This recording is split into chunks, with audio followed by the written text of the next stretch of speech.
Welcome to the Global from Asia podcast, where the daunting process of running an international business from Hong Kong is broken down into straight-up, actionable advice. And now, your host, Michael Michelini. Thank you, listeners, for tuning in to another episode of Global from Asia. And today's episode 13, and it's a special one for me. I'm an alumni of the program. This is China-Axlr8r. I went through the third batch for my startup social agent, and I also met my wife-to-be, Wendy, there. So it's definitely an amazing program for me, and I'm really lucky to have gotten a fireside chat with Todd and Cyril. He's the Program Manager of China-Axlr8r, and Cyril Ebersweiler. He is the founder of China-Axlr8r. He's a venture capitalist of SOS Ventures, and he's also founded a few other accelerators, one being Accelerator in Shenzhen for hardware. So today's focus of the show is China-Axlr8r, which is a software-based accelerator in China based around a 3-month program where startups that get accepted into the application process will get seed funding for the 3 months for traveling there, building their product and their team. And it's a mentor-driven program where you meet mentors and you get advice and you almost feel like school, but of course you're executing and implementing your own startup. You're working with other startups there and learning from each other and kind of encouraging each other to keep going. And, I do recommend that you guys, if you're a startup interested in focusing on 3 months to build your product, to take a look at this program. And without further ado, let's jump right in. Okay, so we're at a fireside chat with Cyril and Todd, and I'm myself, Mike. Maybe we could introduce each other quickly. Okay, once again, my name is Todd and Cyril. I'm the program director of China-Axlr8r. Been living in China for, 5 years consecutively now, with a 4-month stint before that. I kind of got involved because I was doing some startups here in China, non-tech related. Then Cyril started up China-Axlr8r, so he asked me to come in and try and help with some teams. So I did that for a couple of batches, and then as his world got crazy and the other accelerators started to blossom, asked me to come in and start pitching in and helping. So that's what I did. And we're a year and a half, 2 years in, and just moved from Dalian down to Shanghai for a lot of reasons, but greater visibility and a bigger physical presence in the startup community. So it brings me a lot closer to Shenzhen, so I can come down and spend time with you guys and with Michael here. And thanks for hosting us. Can you guys hear us okay, or it's all good? All right, so my name is Cyril. I've been in Asia for about 14 years now. Been for the first 10 years period of my life building companies in China, Japan, and Korea, in retail, in travel. And before I joined the venture capital world, I was building and running agencies for an advertising agency called TBWA, which is the agency of Apple and Adidas and a few more folks. 4 years ago, I joined a fund called SOS Ventures, which is composed of now about 5 partners. 2 are based in the US, 2 in Europe, and myself in Asia. First thing I did about 4 years ago was to build an accelerator program based on Techstars, where I'm mentoring at. I'm also an investor in Techstars in the US. And the concept was a bit different, quite different actually, but implemented best practices. And the reason why is that there were 2 important things I wanted to do. One was to continuously learn about the market and being a startup. And second, the fact that entrepreneurship in China was just getting started and people really needed to have guidance and an anchor for a community, which is what we became over time. My time got split very quickly with investments in the US. We are an early stage fund, which is a $200 million fund, evergreen, and got busy in the US investing simply in Boston, New York, and San Francisco, particularly in both software and very early on in hardware. I was the first investors in companies like Leapmotion and AngelList, for example. And this led me to build another program called Accelerator, which was the first program dedicated to hardware startups, which has been running already 3 times. There is a 4th batch coming up. And we are bringing essentially 10 teams at a time to Shenzhen to go directly from concept to manufacturability of the products. We are really focusing at a very high level on problems, since we are investors, lining up interest with the entrepreneurs and with very, very big industry span We're doing, connected devices and IoT as well as robotics and biohacking and other crazy stuff. So that has been running for roughly 2 years, and the program ends actually in the US, in San Francisco, going pretty well. Overall, I've invested in over 100 companies. I'm at the board of 7 companies, mainly in the US, and just launched a new program based on the Leap Motion platform with Founders Fund in San Francisco, and that's starting in February, and we're working on more things across the world. So I think everybody's really lucky to be here with us today. And I went through the third class, I think it was, in China-Axlr8r, and they just finished their fourth class, or what do you call it, cohort, course, group? Batch. Fourth batch just graduated, and now I guess the main purpose of the roadshow with Todd's the program manager, so he's a guy to know, and Cyril's the founder. He's the guy to know about the high level stuff, right? But I think the applications now are mostly with Todd, right? Entirely now. Yeah, Cyril's he says that he's involved. He promised to be involved and be there almost from the beginning. And cool. Yeah. So too much going on.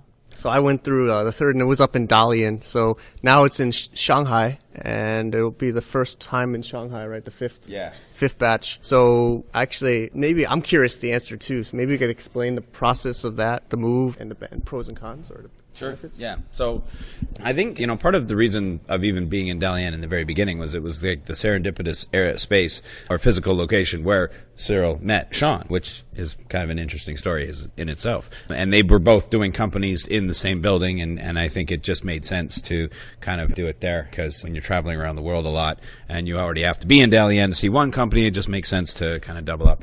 And it was a nice location. We had a lot of fun there. It was almost like Survivor. We really heavily depend on the peer-to-peer learning inside the program, having all the founders kind of transplanted to a place that they don't know. So like the TV show Survivor, you take 20 or 30 people and you put them, they don't know each other, and you put them somewhere that they don't know. They tend to huddle and move around as a group and spend a lot of time together, which is what we wanted. Now, that said, we faced a lot of problems. At least in China, it was very difficult to get a presence and become visible and be known for doing a pure and authentic program that truly was based on the betterment of the entrepreneur, which would then lead to them being better able to produce a great solution. But, it's China. It wasn't that easy to get respect and reputation for doing something like that in Dalian, because we just weren't. So we had to be physically present in a space. We had to use our space to help do more events and be in a place where we could physically interact and meet with more entrepreneurs and more mentors and more media and more investors. So it just made sense to go. So then it became, where do we go? Beijing, Shanghai, Shenzhen. Obviously, we know Beijing is the epicenter of early stage tech and investment. But for a lot of reasons, that didn't make it such a great place. It almost made it more confusing. There would be much more white noise and distractions, and it would be actually much more difficult to kind of control and influence the group in the way that we feel that we need to. So being in Shanghai, a really great startup scene, very international, very metropolitan city, very comfortable place to live, make it easy to stay in the office for longer hours, hopefully, and we can almost achieve everything that we want. So it was a nice hybrid move. And me personally, I much prefer living in Shanghai. Up until a few weeks ago, the air quality was way better in Shanghai than it was in Beijing, but haven't been able to lay claim to that recently. But Beijing, I don't know, they got big fans up there blowing everything down south now. Yeah, so now we're down in Shanghai, and it has been beneficial. Way more involved in the community, able to attend a lot of events, speak at more events, go to universities, and just meet with way more people, which means I'm even more busy than I was in Dalian, but it's all for the right reasons. I'm a proud alumni, and as an alumni, I think it's better in Shanghai, actually. I would say, too. I think more people are going to know the brand. As a Western startup in China, it definitely is the best program. I went up to Dalian, and a lot of people thought maybe it was not. People were like, why are you going to go there? Why are you going to go spend 3 months? I've been doing these startup meetings many years, actually, in Shenzhen, and I know a lot of people, and I have a lot of experience. I remember it was actually some people saying, oh, you don't need to go to that program. You know it already. You've gone startup weekends, and you don't need to go. And I think I went with my team to focus. I think was one of my main reasons. And I think a lot of teams shouldn't do it for the money. I think that's throughout a startup's existence is you shouldn't do stuff for money. right? If you're doing something for money, then probably going to fail, or you're going to keep changing your mind based on where the money is, and you'll never get anything done because you're just chasing money. So I did it for the program. I did it for the focus. I don't regret it at all. It really helped develop my team, develop the product, and help us all focus on one thing. But I think especially in Shanghai, it's going to get a lot of more attention. I'm getting a lot of people always following up with me about the program that are applying now. You know, if you want to ask today up front or anytime, you can contact me directly too, and I can give my advice. So I have some other questions prepared. I think a lot of people always ask the application process. And I actually talked to somebody on the phone last week about it, and they were nervous how to apply. And there's an online application. Maybe, what do you guys look for in an application? Maybe you could, I don't know which person's best to answer. Cyril, you've done this 4 times, or at least 3 times for China-Axlr8r and a lot for Accelerator, and I think a lot of the similarities. So why don't you talk first about what you're looking for?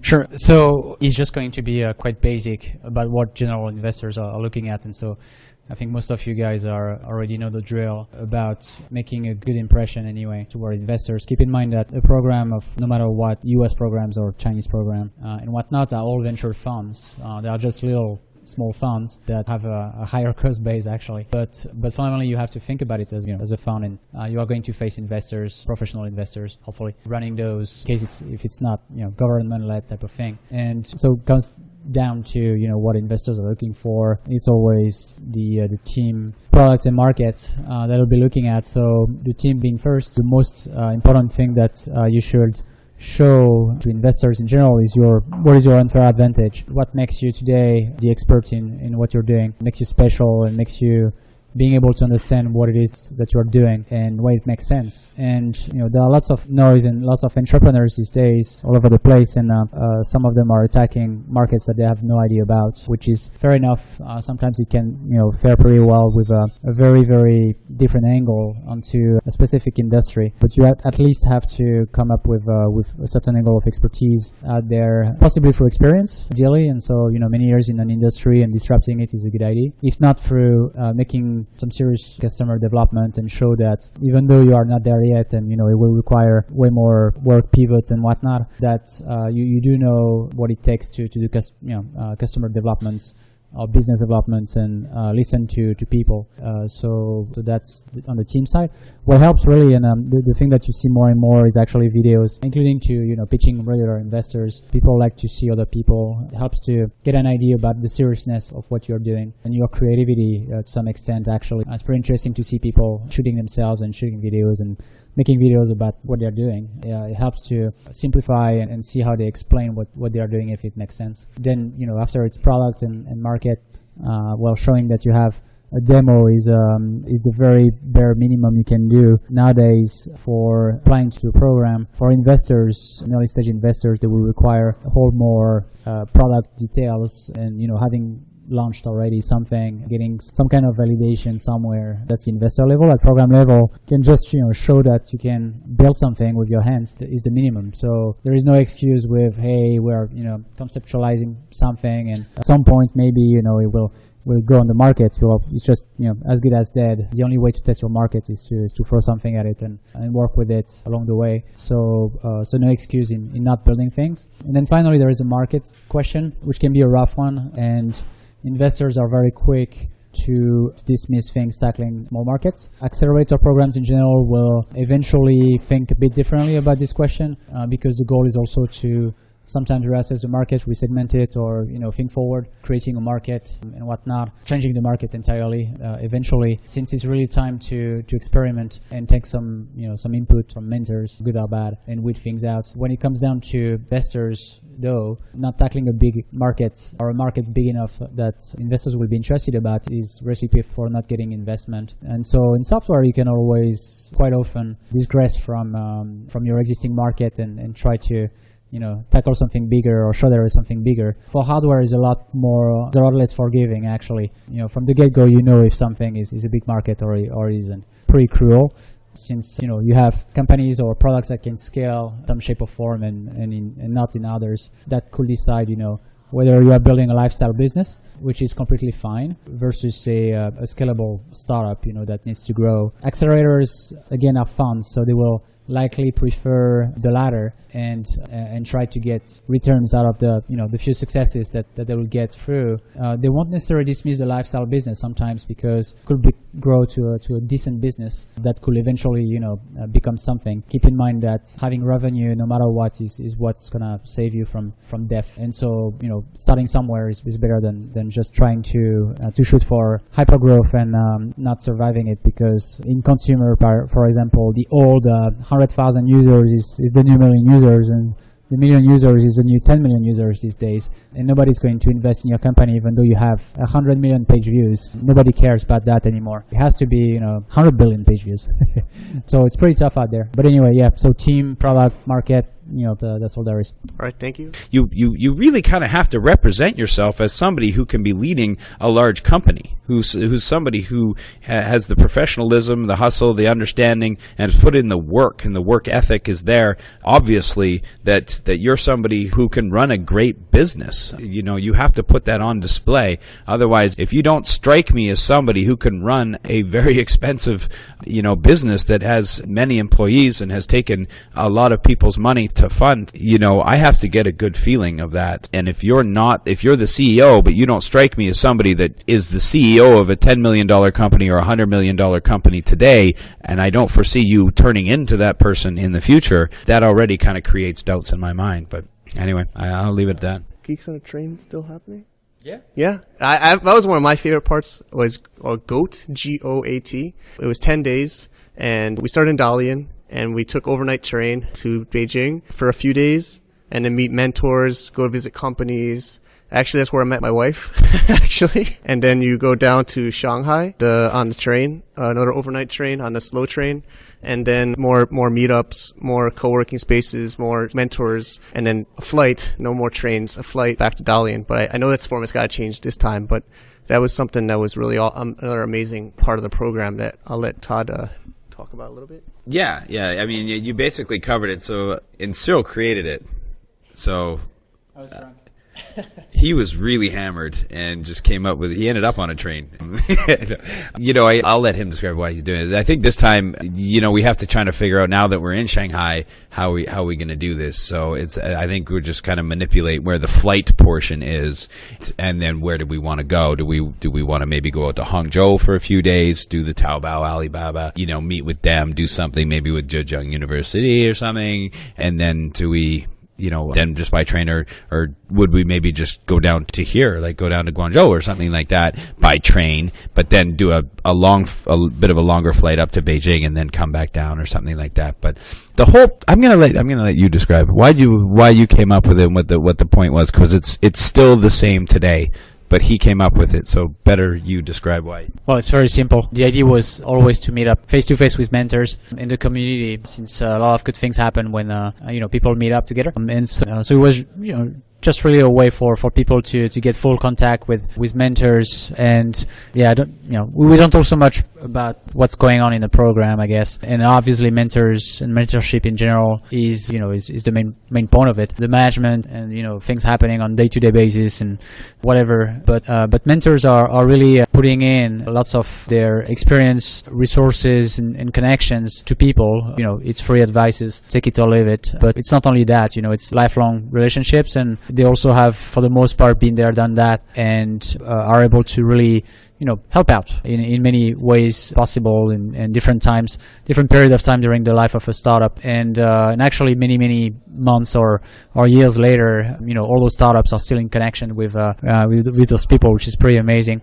So, human contact. We're also flying in lots of mentors in China-Axlr8r. We also do that in Accelerator. It's really essential for people to be here and work one-on-one with the teams. Generally choose one or two teams that they really like to follow, since they cannot take 10 at a time. Sometimes really focus on expertise and matchmaking, but what are the next steps and who is the client. So quite often your client will the first client will come from mentors. It's fairly common, or your first user of something. Pretty sure you went through that. so it's useful, but if you don't activate it, and it's just encouraging people to meet up, that's important. And the other thing is also the group mentality, and which is something that we are really putting some emphasis on. In that term, is very different from a Y Combinator, which is spread out, dozens of teams not really meeting each other just once a week. But across the year, I've came to realize the power of the peer-to-peer and being in the same environment together and being in the same boat, not in the co-working space, really having an understanding of what other people are doing and who they are, not being afraid of, asking very late to give a help on coding, on design, on business, on, any question. Also on just, emotional help, because running a startup is gruesome. Not only during those 3 months, but beyond. And so having friends that go through that with you is a good thing. Being able to get their help at any time of the day, of the night is essential. And the only way to really do that, putting people together in a room is one thing, but it takes time. Breaking the ice is another one, and that's putting people into a train all together, drinking beers and doing stuff is generally a pretty good way of doing that. Accelerator, we're doing something different.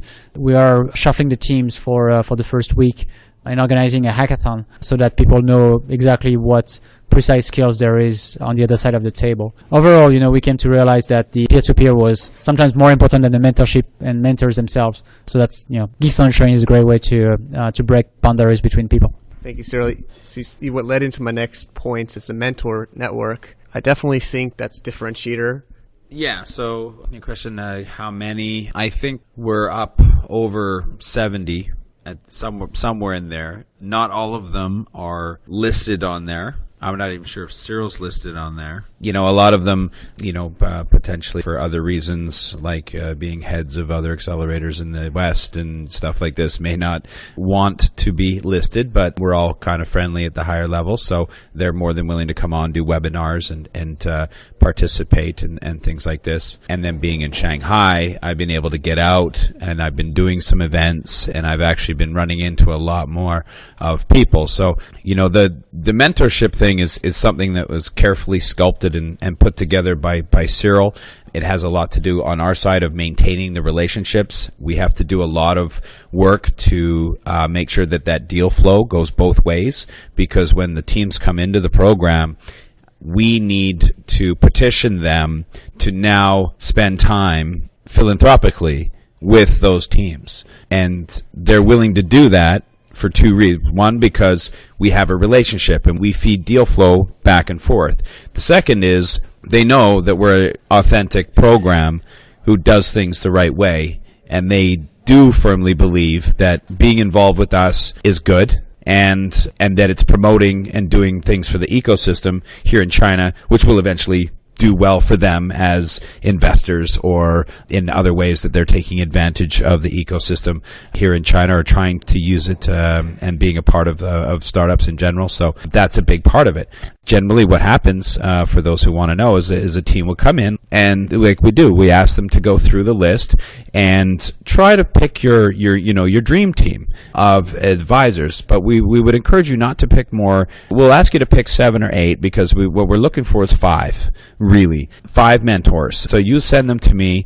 I have a quick kind of deck that simulates what you guys are doing and who your team is, and I'll flip it out and I'll get their response. And basically what I'm looking for from them is them to give an hour a week of their time to each team. And as you know, and as you've been actually very good at doing, Michael, for those who can't see me, I'm gesturing towards Michael, is send out the weekly mentor email update. We have some structure to that. There's a lot of things that we do want to see, and that needs to be sent out regularly because rhythm is very important. And so what we're asking the mentor to do is spend 30 minutes a week reading and responding to that email, and then also taking a 30-minute Skype call per week, so that each day you could schedule one time with that person, week to week, every Monday, 4 p.m., I Skype with this person. And then on Tuesday, my second mentor, Thursday, Wednesday, Thursday, Friday, or if it's Saturdays or Sunday, whatever works, and of course it will fluctuate, but that's a very important thing because you need to keep them updated on what's going on. And as you alluded to, it is very interesting because they often will become, a first customer or client or at least pass you on to, which isn't unusual because as you engage people into your early stage product and get feedback, they naturally become interested. I mean, if somebody had, when iPhone came out and they had the iPhone 1 and you were standing on the street and somebody came over and asked you to play around with it just because they wanted to see what the user engagement was like, and you played around with it for 10 minutes and then you left, but then the next time you saw it in the news or in a magazine, you're naturally actually going to be a little bit more interested to read what the article is. Hey, I played with that thing. I have a little bit of familiarity with it. I'm gonna be much more interested. You suddenly just became an organic kind of customer or user or interested party that's now growing with the product. So you kind of do that thing. So, and then I do a lot of logistical gymnastics, with all the mentors trying to find out who can and who's going to be in Shanghai, which saves me money from having to pay for them to come to Shanghai, or when people are coming to Shanghai. And of course all the mentors have different unique experiences and expertise. So there's kind of, if we look at the 3 months program in 3 different months, so the first month is a lot of lean startup, it's customer product validation, problem validation, customer validation, things like this. Then the second month is a lot of building, just getting there. Maybe 1 or 2, 3 iterations in that month. Build, measure, learn is in full steam. And then the third month, you're starting to ramp up towards launch. And that will include the big demo day, so you could show off, the first kind of real product to go to market. And so we need to prep you on pitch and practice and presentation skills, as well as you're going to be now talking to a lot of investors because you're getting set to take investment to take it to the next stage of your development cycle for a year and a half. And so you're looking for your seed and Series A.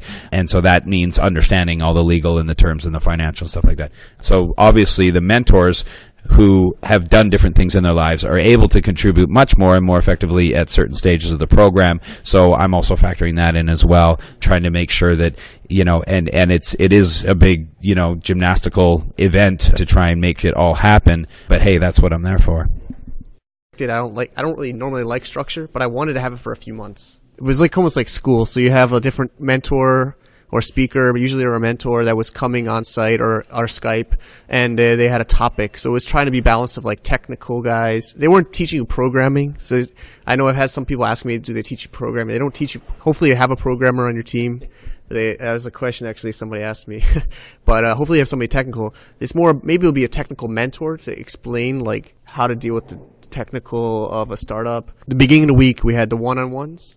I remember I was on Tuesdays because there's Mondays and Tuesdays. So you had your weekly check-in with Todd, and you had to it was almost felt like treat it like your investor. I mean, they are your investor. So, that's where you have to kind of say what you're doing, what you're executing. Are you meeting your deadlines? Are you meeting your milestones? Are you on track? What problems are you having? And then they would give me some feedback and keep us in check. It almost treat it like your board meeting with your board of directors.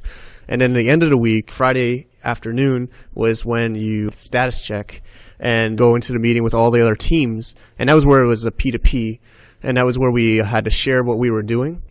Usually it was a PowerPoint or some kind of a demo. We had to show something, show what we're doing. It kind of create a little bit of competition. I like to be competitive. I think startups or entrepreneurs should be a little bit competitive. So you see, these teams going so much faster than me. This guy finished, this guy's doing that. So it's trying to create that healthy kind of competitiveness and also the support. So one team I would say, I really need help with this and this and this, or I need help maybe adding to your team or adding to your users or getting feedback from people, and we would all try to help refer or help each other equally. And that would be a few hours in the Friday, 3 p.m. to 5 or 6. And Founder's Story, how did I forget that? Yeah, every week there would be a different team that would explain their story, how they got to the program, their startup, their personal background, and they're always usually pretty funny. I can't remember a couple specifically. So this is the kind of the structure of the program. You guys want to add to what I said, but that's I kind of covered the question. Okay, so for those of you listening online, JP asked basically why is China-Accelerator, after some iterations, what separates it from other accelerators. or programs in China. And then the second question was what we're improving upon and things like this. Okay, good questions. The first one is pretty easy. There are no other accelerators in China. And I say that because of what we believe an accelerator is. I would put forth that if you look at the Microsoft Accelerator or IBM's SmartCamp, things like this, those really aren't true accelerators. Those are a means to an end for those companies to get startups to build upon their own resources and their own softwares and things like that. And then, everybody else is an incubator or less. And incubators are where bad companies go to survive, basically. It's basically the Florida of the startup world. You can go there and retire, and it's very comfortable, and nobody pushes you to do anything. And I'm pretty soon incubators are just going to give you golf carts to get around town with. Why not? You've basically made it as easy for them to last as long as possible, and just put them on life support without having to force them to do anything, which is actually a shame for China, who's trying to put out more innovators and more entrepreneurs into the world. And what do? They just laud them with cash so that they just tread water for an inordinate amount of time without actually providing anything or failing, and then going back into the ecosystem with more knowledge and with more steam and better ideas. Spend 2-3 years in kind of so-so ideas, overfunded. So with the Accelerator program, we will give the minimum amount of money that you need to actually survive, and not really much more. The point is that you don't need money. If we give you enough to survive and pay rent and maybe do some outsourcing and to cover your travel costs to go do some customer development and some meetups and some things and a few other bits and pieces, that's really all you need as a startup to get through the program. Other than that, it comes all down to mentorship. And if, it's about timelines and squeezing as much out of you in a short period of time. I don't want companies coming out and just cruising along and treading water for a long time after that. I'm going to either take the 10 teams and 5 are going to be very successful and 5 are going to die. And I would really prefer to see that number happen every single time. Because the ones that died, that was a great thing for them because they needed it, and they're much, much smarter now. And then when they come back, they're going to be much more investable next time. And hopefully will come to us again in the future because they appreciate everything that we taught them, and the ones that are successful can continue on. We feel 3 months is more than enough time for an early stage tech startup company to prove their concept, prove their market, get customers, get traction, get users, and potentially even get some revenue. With all the services and everything that we provide, there's no excuse not to, unless, you just keep hustling and keep iterating. If you're just determined not to die, then fine, you may not be at the stage of growth, but, we have to respect that as well. Ways that we're trying to do things better, I don't know. It has a lot with finding our mentors, I think, for one thing. There's a lot of very smart, well-branded people in China who a lot of people would be attracted to apply to the program because they're a mentor. However, having been around them and knowing them, I know that they just don't simply have the time. They may or may not actually be an energetic and engaged mentor, which is what the startups truly need. Maybe it's not the best brand name in China, and maybe it's not going to attract a whole bunch of people to apply because they didn't have 20 million followers on their Weibo account to push into the program. But you know what? The ones that we do have are the ones that actually know a little bit of something about a something. And they are actually able to impart advice and introduce you to people and help guide you in becoming a better entrepreneur. So, that's a big part of it. A lot of the structure, I'm becoming laser focused on building a village. There's 10 companies enter, 1 company exits. We're now, everybody's all in one. It's one company making 10 products. Okay? Everybody is all together. You have to participate. If you don't participate, if you are siloed inside the program, you're of no use to us and probably of no use to yourself, and kindly leave. Everybody is here. You're really still a nothing, In 7+ years, when you have your liquidity event, now you're a something, but until then, you're a nothing.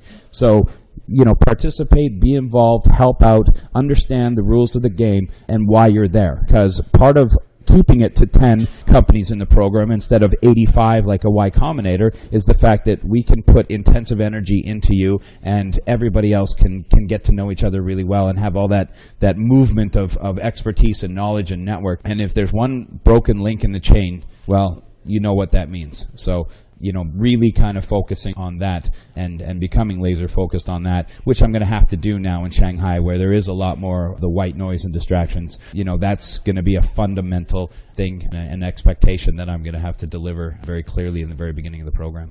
Okay, I hope you guys enjoyed that Fireside chat. I'm excited about recording podcasts, interviews during my in-person seminars. I've been doing that for a couple of years, even more than that, having these kind of seminars and meetings, but I'm definitely excited to put it online and let people all over the world tune in and listen. So, I appreciate anybody's feedback. Another thing, we did try to videotape it, and I'm experimenting with video. It cut off in the middle of my battery died of the digital camera, but I'm going to try to put a piece up on my YouTube channel. It's for my startup social agent me channel, so you can find it there on youtube.com/socialagentme. There's no dot in the middle, it's just social agent me, if you want to try to watch this video and others. And of course, we dropped a lot of names about different startup programs and links, and maybe you guys want to check it out. Just episode 13 note, so globalfromasia.com/episode 13, and find that in the mentioned website section of the post. Also, my favorite part here is the feedback I get from listeners. So here's actually a potential applicant for China-Axlr8r, so I thought it was really relevant. He reached out to me about a week and a half ago to ask me about the program, and then he left me a testimonial. Actually, I have another phone call booking system, sohelpful.me/Michelini, if you want to book a free call with me. So we did a 30-minute phone call, and afterwards he left me this feedback. So it's from Owen Brown in China, and he says, Michael was very considerate, responsive, and helpful following my contacting him to discuss China-Axlr8r through recommendation of a mutual friend. We communicated on WeChat and on the phone, during which he sincerely offered valuable advice and helped direct me in a number of different areas, which I'm following him up about. I also found his sohelpful.me profile and businesssocialagent.me to be both attractive and useful tools, which I'm planning to use now personally. Thank you, Owen, and I wish you luck with your startup, and definitely keep me posted how that goes. So that's a wrap for episode 13, everybody, and we'll be back soon. To get more info about running an international business via Hong Kong, please visit our website at www.globalfromasia.com. That's www.globalfromasia.com. Also, be sure to subscribe to our iTunes feed. Thanks for tuning in.